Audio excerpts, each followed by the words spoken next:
Audiolibros en 15 minutos. Suscríbete al canal y explora un nuevo libro cada día. A pesar de lo que pensamos, realmente no tenemos el control de nuestros pensamientos, sentimientos y acciones. La mayoría de las personas asumen que son conscientes y controlan prácticamente todos sus sentimientos, acciones y pensamientos. Sorprendentemente, la neurociencia demuestra que están equivocados. De hecho, la mayor parte de la actividad cerebral proviene de procesos puramente físicos y biológicos de los que desconoces por completo y en los que no puedes influir.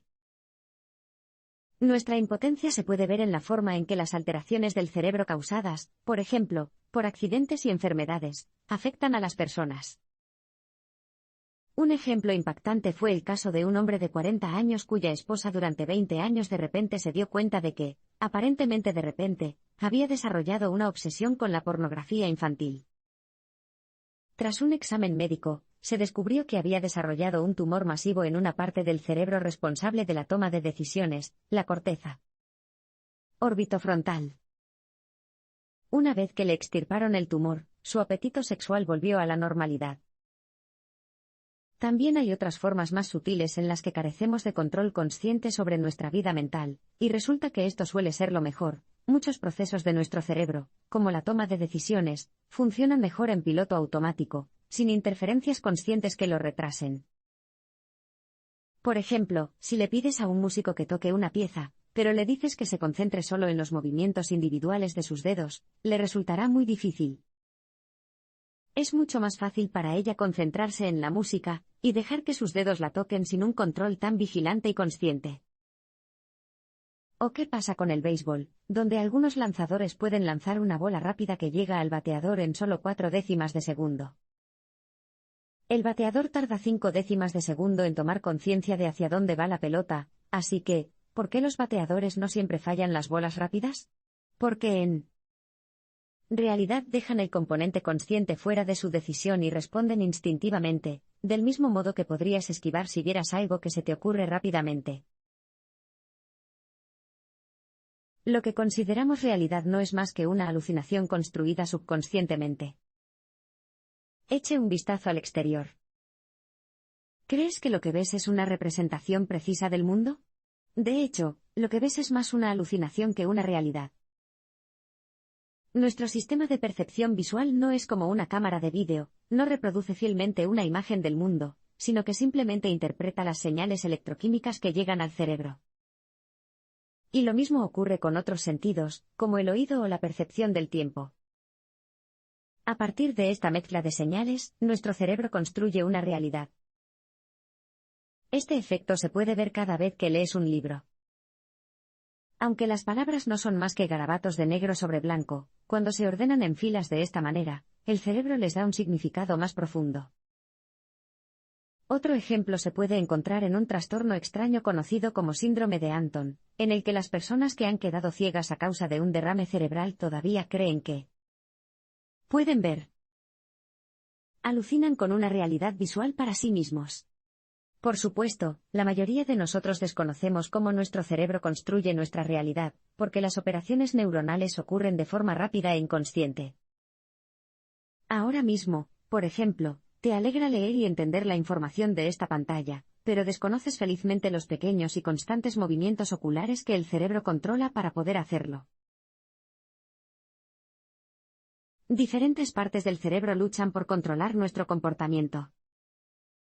¿Crees que tienes una personalidad única y unificada? La mayoría de la gente lo hace.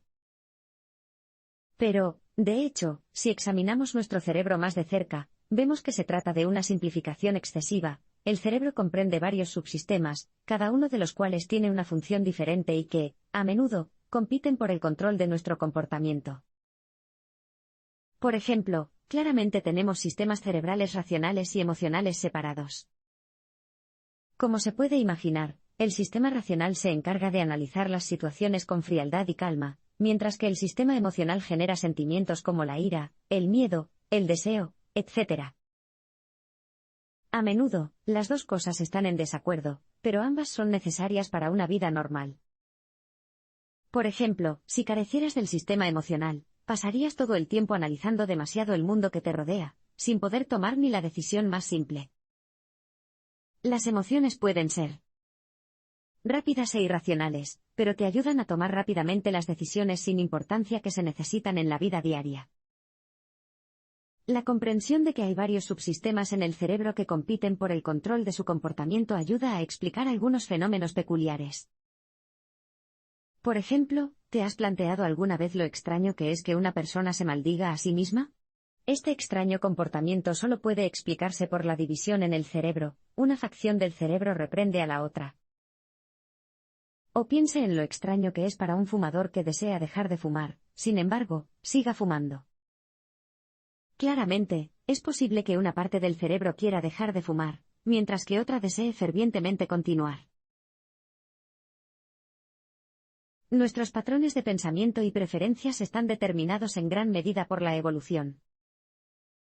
Al igual que cualquier otra parte del cuerpo humano, la forma en que funciona nuestro cerebro está determinada en gran medida por la evolución.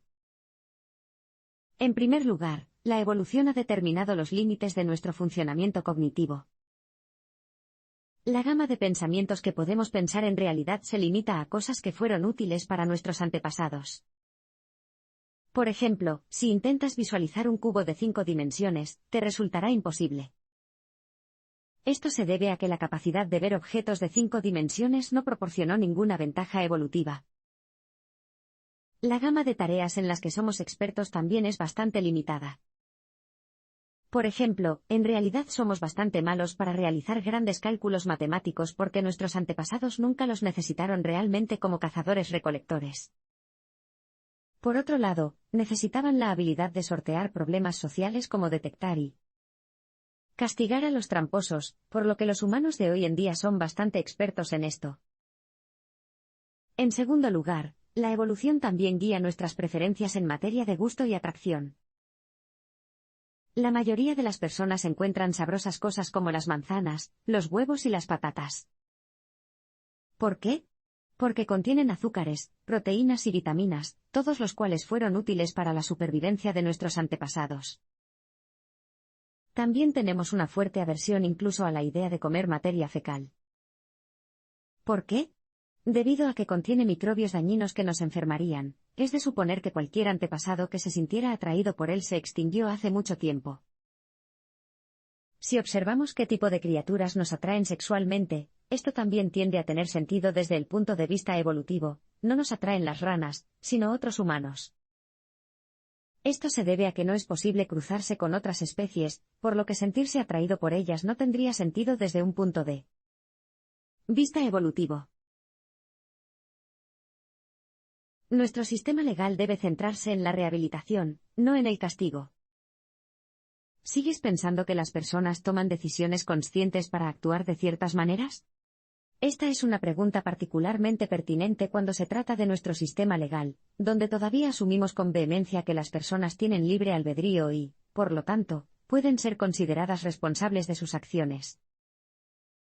Pero, de hecho, la sola idea de que podemos evaluar de manera definitiva y precisa la culpabilidad de los actos delictivos es, cuando menos, dudosa. Esto se debe a que los seres humanos no podemos opinar sobre nuestra herencia genética ni sobre la forma en que nos educan y socializan en la vida. Por lo tanto, parece que la idea de la responsabilidad personal por nuestras acciones carece de sentido. Esto es especialmente cierto cuando algo de naturaleza biológica parece obligar a alguien a cometer actos delictivos. Pensemos en el caso de Charles Whitman, un hombre inteligente de 25 años que pasó de ser un esposo cariñoso a un asesino en masa con francotiradores en muy poco tiempo. Después de que la policía lo matara en un tiroteo, se le practicó la autopsia del cuerpo, y se descubrió un tumor grande en el cerebro. Estaba presionando la amígdala, un área involucrada en la regulación emocional. ¿Era él el culpable de su ataque asesino? ¿O era el tumor? Dado que ya no podemos responsabilizar ciegamente a los delincuentes por sus acciones, necesitamos un cambio profundo en el propósito del sistema legal. En lugar de culpar y castigar a los delincuentes, debemos centrarnos en reconocer sus problemas y tratar de abordarlos. Sencillamente, se debe tratar a todos y cada uno de los delincuentes como si no tuvieran otra opción que comportarse de la manera en que lo hicieron. Se les debe dirigir a una rehabilitación personalizada, en la que el objetivo sea cambiar su comportamiento por algo socialmente aceptable y, al mismo tiempo, cambiar a la persona subyacente lo menos posible. La neurociencia nos ha ayudado a entender el cerebro, pero no puede explicarlo todo. Como has visto en los parpadeos anteriores, la neurociencia nos ha ayudado a comprender mejor el comportamiento humano, especialmente sus partes subconscientes. Afortunadamente, podemos aprovechar esta nueva comprensión para, por ejemplo, mejorar algunas políticas sociales. Por ejemplo, finalmente entendemos que, para que el sistema legal sea realmente justo, debe personalizarse según las circunstancias de cada criminal, al igual que su biología única. Quizás también podamos recompensar mejor la virtud en la sociedad cuando, al comprender los diversos subsistemas del cerebro que compiten entre sí, quede claro qué es realmente la virtud, la elección de hacer lo correcto incluso cuando algunas partes del cerebro defienden lo incorrecto. Sin embargo, también hay límites en cuanto a lo que la neurociencia puede explicar. Por ejemplo, debido a la complejidad del cerebro, y a la forma en que su estructura está determinada de manera única para cada individuo por las interacciones entre los genes y el entorno, es poco probable que alguna vez podamos predecir perfectamente el comportamiento de una persona. Es más, aunque podemos aprender mucho observando las partes individuales del cerebro a nivel físico, es muy posible que nos estemos perdiendo algo si ignoramos una visión más holística. Quizás las personas son más que la suma de sus neuronas.